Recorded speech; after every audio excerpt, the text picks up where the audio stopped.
Hi, this is Druss, and today I'm going to be reviewing a plot on the server that I play on, the Darwin Reforged server.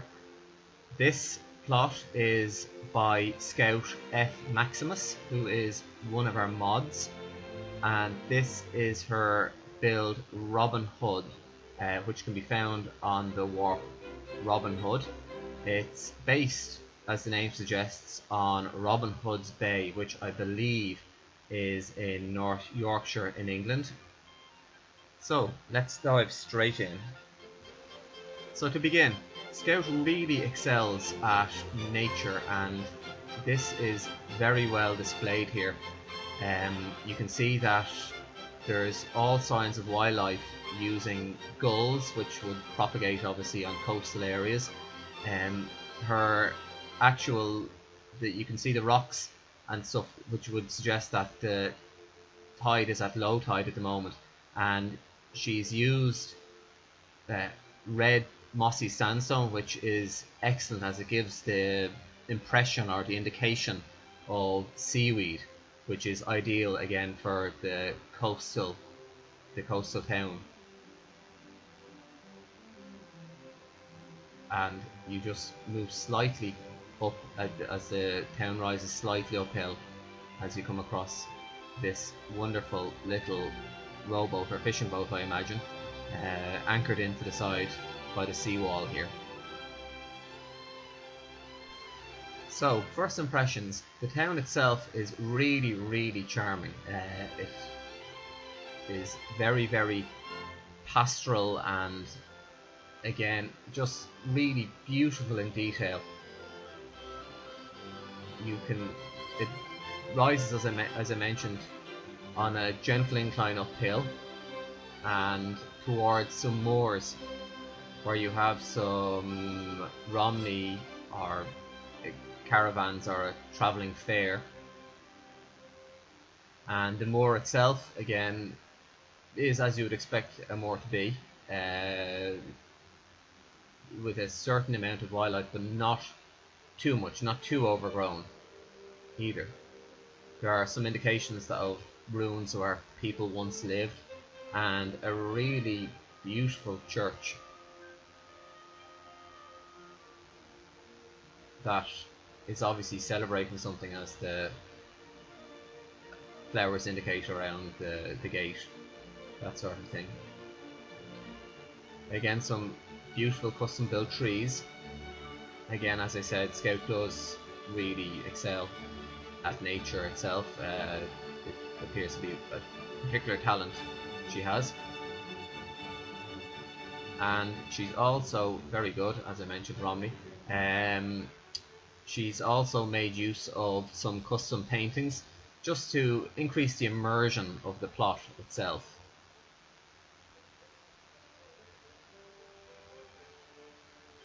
And the plot looks really wonderful as you just walk through it. It's very immersive, lots of detail to explore. Generally speaking, it's just spot on. So let's take a look at a couple of the houses and the interiors of the houses. As we walk down, we can see all the evidence of the fishing industry that again would be expected in a town such as this, a coastal town where perhaps a lot of the careers and the livelihoods depend on the sea and the bounty it provides. As we go in here, we can see, okay, this is a bar, a tavern or a pub, and again a nice little interior, very indicative of exactly what we'd expect. A small little bar, just perhaps for the fishermen, for when they've had a hard day out on the boats and brought in their haul, that they can relax with a pint or a dram of whiskey or something. Crab and tackle fishing supplies. So as I recall, a lot of the names of the shops in this may have a double meaning, maybe. Who am I to say, but I get the impression that they certainly do.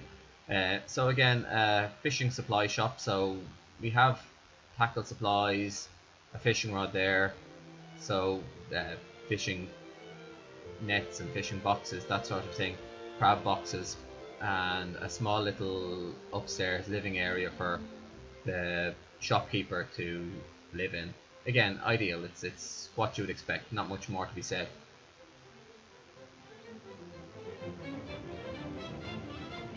I really like the way the road is worn and again has indications of heavy erosion.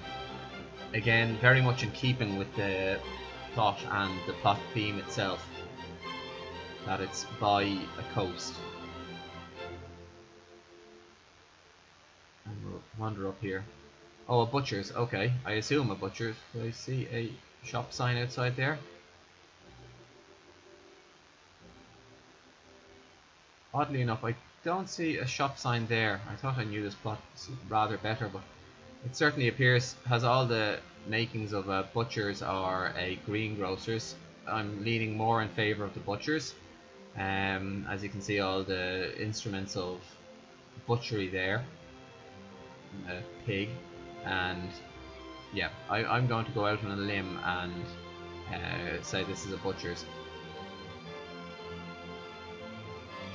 Robin Hood Inn. Oh, I remember this inn. I remember this being built, as a matter of fact. Again, I think this may have been one of the earlier builds that Scout did. And one of the things about the plot that I personally feel is that Scout found a certain pace when building this plot, and it really evolved and became more sure of itself as the build went on. Not to say that the entire thing isn't wonderful, it absolutely is, but definitely there's more confidence and a definite atmosphere as you move forward through the plot.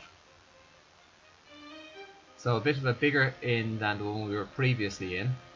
Again, some nice roofing there, and a fantastic cellar that has a ramp to bring the barrels of beer and kegs of beer in and out of the building. And we can wander upstairs and again see some guest rooms.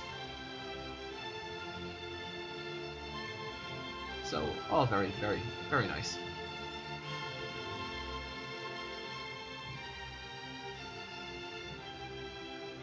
I don't think I'm going to be able to visit absolutely every building. It would take far too long. But they are all absolutely beautiful. They've really, really, as I said, charming is the only word that I can really, that springs to mind, that articulates the general atmosphere of the plot. It's really unique. It's not something I've seen done too often, and because in my own experience I tend to focus on medieval style builds, so it's really wonderful to be able to visit a plot like this and take ideas, take inspiration from other people whose own build skills and build tendencies don't match my own. So a bridge there. As a matter of fact, we'll go down here. This bridge itself is, I'm going to jump. This bridge itself goes through over a little ravine. Again, the bridge itself is just beautifully done. Beautifully done. The ravine itself, as I recall, you may be able to travel through it to a certain extent. And this obviously all done by hand, which is no mean feat. It takes time to be able to do something like this. And it's really, it's just a little Easter egg that is just, again, makes that plot the in-depth feel and the immersion. It really adds to it. So this comes out onto the bay itself, which is exactly what you'd expect, and down by our little rowboat, our fishing boat that we've already seen.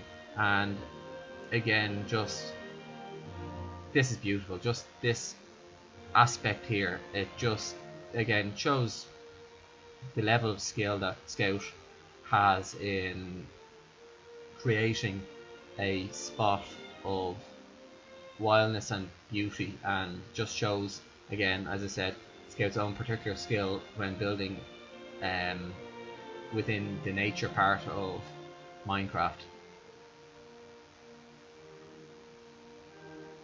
Here we have a wonderful square. It looks like a space for, you know, social gatherings, that sort of thing.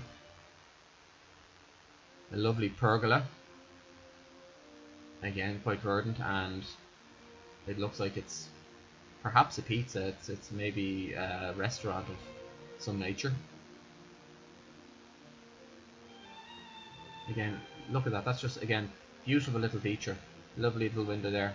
As now we're at the very edge of the plot, so forgive me, I didn't realise I was quite so close to the edge.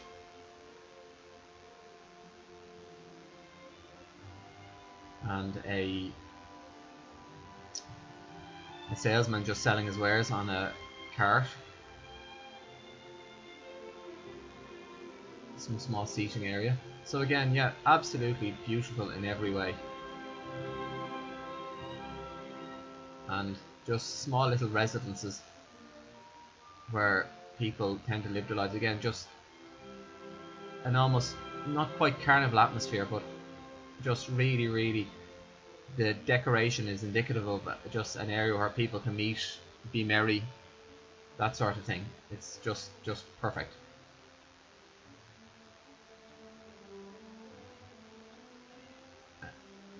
Again, just the interior is all just really just perfect. You know, look at that, like, little oven, just ideally done with the brass button there, indication that that's where the oven actually is. People do to break an Aga or perhaps an old Stanley stove.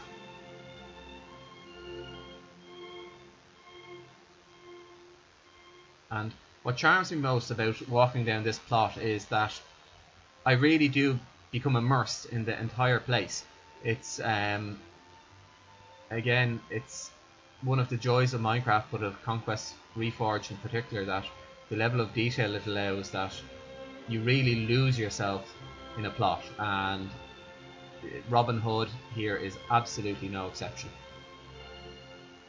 So again, we have, I assume, the carpenter's house, small sink with a tap, again using some of our own custom resource pack, our paintings overlay that allows us to have additional paintings like that come very useful when building plots. So we have things like additional plates and tankards, that sort of thing, all manner of things really, and it is a work in progress, so it is, so we always have more being added to it.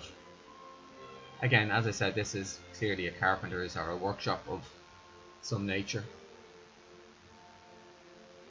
and Scout not skimping on the detail here. Every little place, there's nothing that's been left unattended as we move up towards the moors. Now this is an area I really wanted to get to, and I was quite excited to see. As you move up the road, which again very nicely transitions into the grass, we come across the Romney fortune teller and the little Wonderly wagon, as we would call them in Ireland, camp, and all these caravans are just beautiful, really well done, and all unique as well, which is fantastic. Some even with chimneys, and just a little campfire here with the water on the boil for making brews and making tea, that sort of thing. And we have some sheep. Something that I really am terrible at doing is creating animals. It's not something I enjoy doing, and it's something I tend to avoid with all my life. I have no skill with it whatsoever, so if I was to do something, I would tend to use people like Scout who are actually skilled at it to help me out with that sort of thing. Again, a wonderful hedgerow and another bridge going over the river that leads to the ravine that we passed earlier on. and just some signs of life on the road, which is absolutely ideal, exactly as it as I said, increases the immersion of the plot itself. We'll have a look at the small church. Now, I may be completely wrong here, but this, I believe, may be called a witch gate, but I could be completely wrong. They are far more popular and far more prevalent in churches in England. There aren't very many in churches in Ireland, and I'm a practicing Christian. I tend to go to church whenever I can, but we don't see this sort of architecture, this sort of structure very often here. Maybe once or twice, but very, very rarely. Now the church itself is beautiful. The use and the transition between different blocks again is just done very, very naturally. It works very, very well, with little baptismal font and candle, and again the flower is indicative of something, a celebration, perhaps a wedding, a baptism,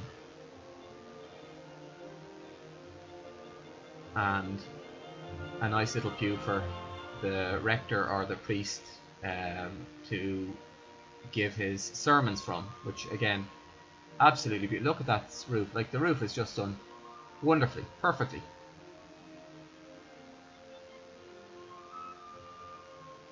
And the altar would be as you expect. It's perfect.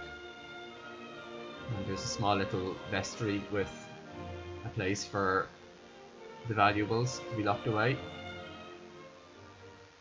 and with exits out onto a small grey. I assume that's a yew tree, and if it is, it's done just really, really perfectly. Within Ireland and, well, the Ireland and Great Britain, I'm not sure about the rest of the world, but certainly in Ireland and Great Britain, yew trees tend to indicate graveyards or places of significance. But in particular graveyards, it would be very, very common to find yew trees in graveyards, and that is just spot on. Again, the graveyard itself, overgrown, unkempt, almost forgotten about in some ways, which is quite realistic in a lot of ways, and except for big urban graveyards or cemeteries, which tend to be a little more maintained, but I personally know a lot of graveyards that are like this, that adjoin churches and that tend to become unkempt, as just the care isn't there for them, or it's very difficult to maintain. I'll just do a flyby of the church because it is absolutely just very rustic and charming and beautiful. Again, some lovely weathering on the roof.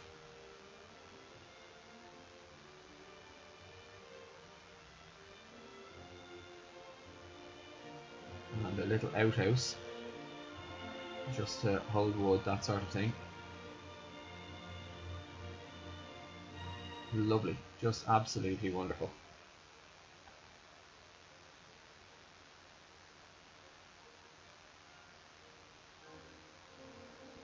Now, again, the moors area is, as I mentioned, the moors area is heavy on the heather, which is again what you'd expect for kind of a boggy landscape. Scout has made good use of biome brushes to change the colour of the grasses as it moves between different areas, and again has done some lovely little small features like this, which was obviously a ruin of some nature where people once lived. And the moor sweeps down towards the coast, and again just wonderfully, perfectly done beaches, that sort of atmospheric vibe with some driftwood, again the gulls indicating the life and the vibrancy of the area. So I'm afraid this plot review is a bit more meandering and less structured than I had initially intended, and that's because I'm getting distracted by the different builds and just the different features within the plot. But as you can see, the builds themselves, they really do. The Scouts' architecture and style are quite unique, and really suit this town in particular and this style of build.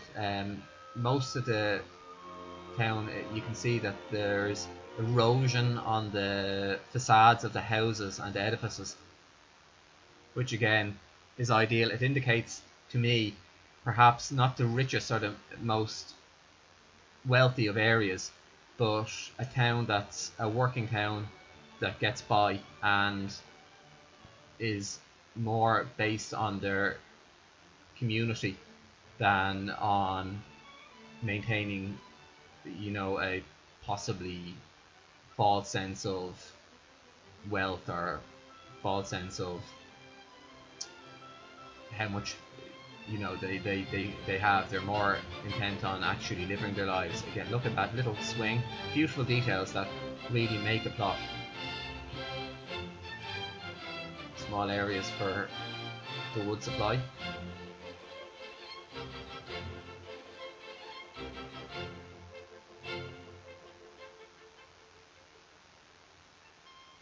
In general sign. And we'll take a look at another small little house here. Little hallway. Very opulent, cozy little sitting room with some nice couches, sofas. And there was one area before I finish off, again just some small signs of life, like this cart here, which is excellent, all adding to the immersion. There is one area before I finish the review that may be worth looking at. I could be wrong, but I think there may be a smuggler's passage down here somewhere. I could be wrong. No, I'm not. So, as far as I recall, as the candles indicate and the chest indicates, there is something of a little smuggler's passage here. I think that the best thing would be for whoever wants to hop on the server to visit this plot themselves and explore it, because it really is full of detail and very much a showcase of what is on our server and what Conquest Reforged as a mod is capable of. It's great work by Scout, and as I said, I'll leave all the links etc in the description, and until next time, have a good one and thank you very much. Goodbye.